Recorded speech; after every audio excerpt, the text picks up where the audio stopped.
নমস্কার। নতুন সরকার ক্ষমতায় আসার পর আমরা অনেকেই মনে করেছিলাম কৃষক বন্ধু প্রকল্প বন্ধ হয়ে যাবে। যদিও সরকারের তরফ থেকে কৃষক বন্ধু নিয়ে কোনো আলোচনা করা হয়নি এবং বাজেটেও কৃষক বন্ধু সম্পর্কিত কোনো কথা কিন্তু বলা হয়নি। কিন্তু গত ৩ তারিখ ৩/৭/২০২৬ একটি নোটিশ প্রকাশিত হয়েছে, যেখানে দেখা যাচ্ছে ভেরিফিকেশন এবং রিভ্যালিডেশন করা হবে যারা কৃষক বন্ধু বেনিফিশিয়ারি নতুন স্কিমে যারা টাকা পাচ্ছেন, তাদের সমস্ত ডেটাগুলো রিভেরিফিকেশন করা হবে। এখানে অনেকগুলো, মোটামুটি এখানে ৩টে আছে প্রথম পাতায়, তারপর টোটাল ৯টা পয়েন্ট এখানে করা আছে। আপনাদের বোঝার সুবিধার জন্য আমি এটাকে বাংলায় অনুবাদ করে নিয়েছি। বাংলায় অনুবাদ করলে যেটা দাঁড়াচ্ছে সেটা হচ্ছে এটাই: কৃষক বন্ধু প্রকল্পের অধীনস্থ সুবিধাভোগীদের যাচাইকরণ, যৌক্তিকীকরণ এবং পুনর্বৈধকরণ করা হবে। মানে যারা কৃষক বন্ধু টাকা পাচ্ছিলেন, তারা কোনো ফলস ডকুমেন্টস দিয়ে টাকা পাচ্ছিলেন কিনা, এই সমস্ত জিনিসগুলো কিন্তু দেখা হবে। এটাই দেখুন বলা হয়েছে, কৃষক বন্ধু নতুন প্রকল্পের আওতায় শুধুমাত্র যোগ্য এবং প্রকৃত সুবিধাভোগী কৃষকদের আর্থিক সহায়তা নিশ্চিত করার লক্ষ্যে। আবারও বলছি, প্রকৃত যোগ্য সুবিধাভোগী যারা আছেন, মানে যারা প্রকৃত কৃষক, তাদেরকেই শুধুমাত্র টাকা দেওয়া হবে।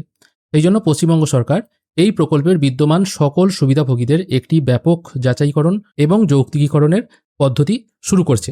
কিভাবে এটা করা হবে সেটা এবার দেখুন পয়েন্ট আকারে দেওয়া আছে। প্রথম ১ নম্বর পয়েন্টে কি বলা হয়েছে: কৃষক বন্ধু প্রকল্পের রেকর্ডগুলিকে পিএম কিষানের ডেটাবেসের সাথে মেলানো হবে, যাতে অভিন্ন সুবিধাভোগীদের শনাক্ত করা যায় এবং যে সকল যোগ্য কৃষক এখনও পর্যন্ত পিএম কিষানের আওতায় আসেননি, তাদেরকে তালিকাভুক্তি সহজতর করা যায়।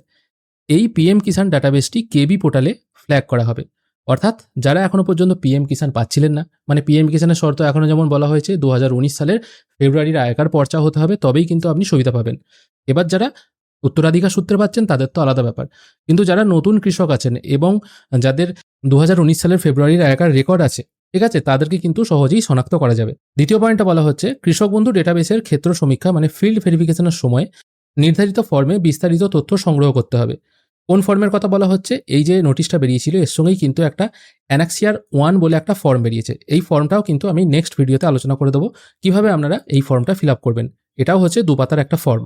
এখানে কি বলা হচ্ছে, ওই ফর্মটা আপনাকে সবাইকে ফিল আপ করতে হবে, যার মধ্যে সুবিধাভোগী তার স্বামী স্ত্রীর বিবরণ, যেমন ব্যাংক অ্যাকাউন্ট, আধার নাম্বার, ভোটার কার্ড নাম্বার, সুবিধাভোগীর জমির বিবরণ সংগ্রহ করা হবে। ওই ফর্মটায় কিন্তু সমস্ত কিছু মেনশন করা আছে।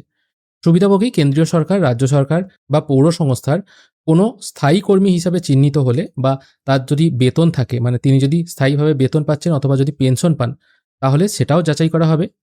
সুবিধাভোগী যদি আয়কর প্রদানকারী হন, তাহলেও সেটা কিন্তু খতিয়ে দেখা হবে। মানে একই রকম অন্নপূর্ণা যোজনার মতো, যিনি কৃষক বন্ধু পাবেন বা পাচ্ছেন, তিনি যদি আয়কর দেন বা সরকারি কর্মী হয়ে থাকেন, তাহলে কিন্তু তার নাম বাদ দেওয়া হতে পারে। ৩ নম্বর পয়েন্টে বলা হচ্ছে, ২০২৬ সালে এসআইআরে কেউ যদি মারা গিয়ে থাকে, স্থানান্তরিত, বাদ পড়া এবং অনুপস্থিত ভোটার হিসাবে যদি কেউ চিহ্নিত থাকে, মানে এএসটিডি ভোটার যারা আছেন, অ্যাবসেন্ট, শিফটেড, ডেথ এবং ডুপ্লিকেট, এরকম ভোটার যদি কেউ থাকেন এবং তারা যদি এখনো পর্যন্ত ওই তালিকায় তাদের নাম থাকে এবং তারা যদি টাকা পেয়ে যান, তাহলে তাদেরকেও কিন্তু মার্কিং করা হবে এবং তাদের যে টাকা পাওয়ার ব্যাপারটা এটা বন্ধ করা হবে। কিন্তু যারা ট্রাইব্যুনালে অ্যাপিল করেছেন, হয়তো এসআইআরে তাদের নাম বাদ গেছে, আন্ডার অ্যাডজুডিকেশন থেকে তাদের নাম হয়তো বাদ গেছে, কিন্তু তারা ট্রাইব্যুনালে অ্যাপিল করেছেন, যাদের আবেদনটা এখনো পর্যন্ত বিচারাধীন হয়েছে, তাদেরকেও যথাযথভাবে ফ্ল্যাগ করা হবে, মানে তাদেরকেও মার্ক করা হবে। ৪ নম্বর পয়েন্টে ওই একই কথা বলা হয়েছে, যেখানে একটি যাচাইকরণ ফর্ম বা অ্যানাক্সিয়ার 1 বিতরণ করা হবে এবং যার সাথে, মানে এই যে ফর্মটা আমি দেখালাম একটু আগে, অ্যানাক্সিয়ার 1 যে ফর্ম, এই ফর্মটা সবাইকেই ফিল আপ করতে হবে যারা কৃষক বন্ধু পান।